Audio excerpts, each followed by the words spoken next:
night, their boat passed by the girls' camp. They thought they were going to socialize with the girls and were very excited, but the next second, the boat sailed without hesitation to its true destination. Only then did they realize that their families had sent them to summer camp to do menial labor. Lenny and Carl were assigned to wash dishes, while Homer was in charge of handling kitchen scraps. As for Moe, having been there for 2 years, he had already been promoted to supervisor. Idiot.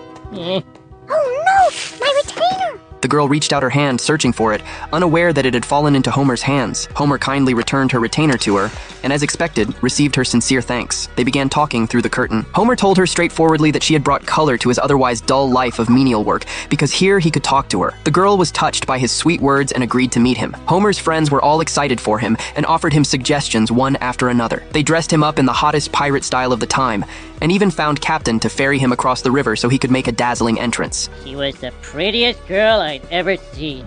Until I met your mother, who made that girl look like a Godzilla made of garbage. Unexpectedly, that girl was Marge. The children thought it was very romantic, as it meant they were meant to be together. But Marge said that she had been heartbroken by that boy back then. Had she known earlier that Homer was that boy, she would never have married him. What exactly did Homer do back then that made Marge hold such a grudge? Marge continued telling the story from her perspective. Back then, she and her sisters were sent to attend that summer camp. The girls' camp focused on teaching girls etiquette and deportment, striving to mold them into proper ladies. Well done. I'd be proud if you grew up to be my husband's mistress. That evening, the instructor taught them how to use 33 different forks. Marge was doing well at first, but after the lesson ended, she accidentally sent her retainer along with the tableware to the kitchen.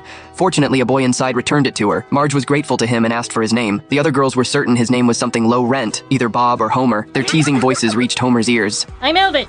Elvis Jagger. Elvis Jagger Abdul-Jabbar. That night, Marge was extremely nervous about her first date. Following Helen's advice, she straightened her hair with an iron and dyed it brunette. Then she came to the riverbank and waited nervously for Elvis. The boy who appeared before her was cute and mysteriously wore an eye patch. Both of them were very nervous. Elvis pretended to stretch and put his arm around Marge. Marge thought his yawning meant he found her boring, so she hurriedly and nervously brought up musicians she liked, trying to find common topics between them. But Elvis was only frustrated that her mouth kept talking, making it impossible for him to kiss her. His mind was full of kissing her, and he had no energy to think about what to say. Marge thought he was stammering because he was too nervous, so she took the initiative and kissed him. Elvis immediately held her and continued the kiss. After their sweet date ended, Elvis gave Marge a heart-shaped stone as a token of their love. They agreed to meet again the next day, but the next day, Marge waited for him all evening and he never showed up. She deceived herself, thinking perhaps something had held him up. Unwilling to give up, she called the boys' camp to ask about his whereabouts, only to be told there was no boy named Elvis there at all.